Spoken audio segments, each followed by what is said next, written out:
네, 휴가철은 다가오는데 코로나19는 걱정되고 거리두기도 해야겠고 사람 몰리는 피서지로 떠나는 게 망설여질 수밖에 없습니다. 올여름 휴가는 그냥 집에서 푹 쉬자 하시는 분들도 적지 않은 것 같습니다. 코로나19가 우리의 일상을 참 많이도 바꿔놓고 있습니다. 이윤희 기자입니다. 올 여름은 하와이에서 즐긴다. 코로나19 사태에 무슨 말인가 싶으시죠? 미국 땅 하와이가 아니고요. 하루 종일 와이파이 되는 곳에서 즐긴다라는 의미에서 요즘 유행처럼 도는 말이라고 합니다. 한때 이 호텔에서 여름나기, 일명 이 호캉스가 각광받던 시절이 있었는데 올 여름은 홈캉스가 대세일 듯합니다. 코로나19로 인해 집에서 휴가를 즐기는 이 홈과 바캉스의 줄임 표현 홈캉스입니다. 그래도 명색이 바캉스인데 어떻게 즐겨야 할까? 집에만 있기에는 좀이 쑤시는 아이들을 위해 아예 집 안을 작은 캠핑장으로 꾸몄습니다. 집에서 즐기는 캠핑 바로 홈캠입니다.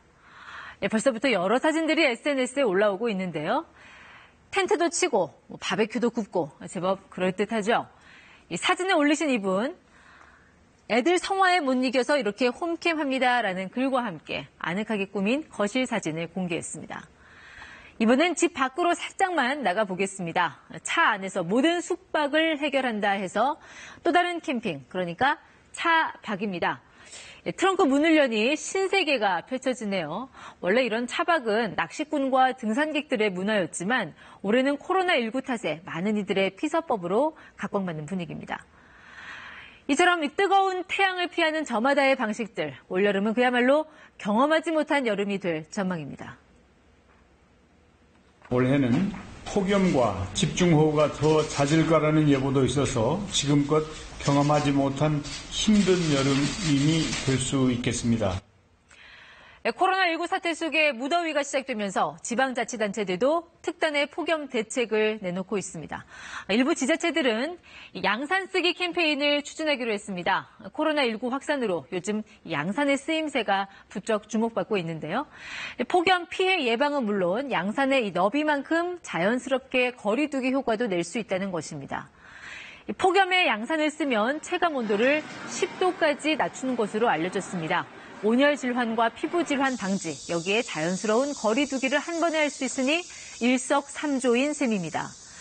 그런데 아직은 양산 쓰는 걸 꺼려하는 남성분들이 많습니다. 자, 이 비 올 때 쓰는 우산과 햇빛을 가리는 양산, 이 둘의 경계가 다소 모호할 때가 있지만요. 우산의 영어 표현인 엄브렐라의 어원이 라틴어로 그늘과 그림자를 뜻하는 이 움브라에서 온 것을 떠올려 보면 기본 용도는 햇빛 가리개였던 걸로 전해집니다. 하지만 양산에는 패션을 완성하는 이 액세서리의 개념이 더해지면서 흔히 여성들의 전유물처럼 여기는 인식이 많습니다. 2018년 아시아에 기록적인 폭염이 덮쳤을 때 일본 정부는 남성들도 양산을 쓰라며 대대적인 캠페인을 벌이기도 했습니다.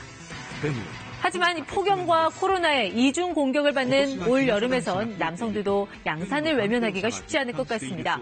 자외선 차단 크림이 남녀를 막론한 필수품이 된 것처럼 양산도 필수품에 근접할 거란 시장 전망도 나오고 있습니다.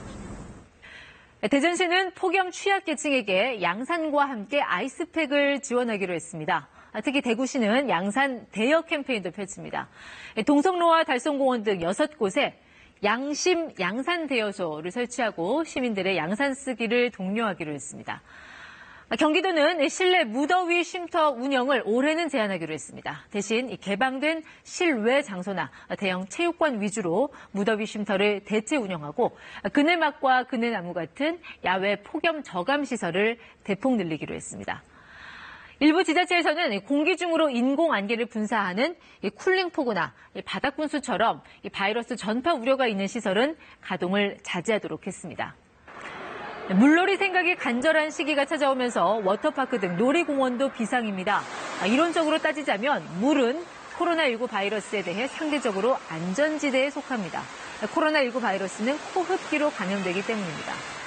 하지만 사람이 밀집한 수영장이나 워터파크를 가면 위험한 것은 똑같습니다. 사람들이 밀집돼 있으면 그만큼 전파 위험은 높아지고 물에 들어갈 때 현실적으로 마스크 착용도 쉽지 않기 때문입니다.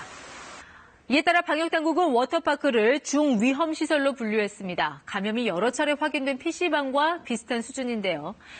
물 밖에선 마스크를 쓰고 다른 사람과 2m 간격을 두라고 권고했습니다. 이 보관함은 5칸씩 거리를 두고 배정을 하고요. 평소 6명까지 타던 놀이기구도 2명씩만 태우도록 제한했습니다. 바이러스도 폭염도 결국 철저한 개인 방역, 즉 모두의 실천과 협조가 있어야 이겨낼 수 있습니다. 모쪼록 이번 여름이 경험해보지 못한 집단 지성과 연대의 여름이 되기를 기대해봅니다. KBS 뉴스 이윤입니다.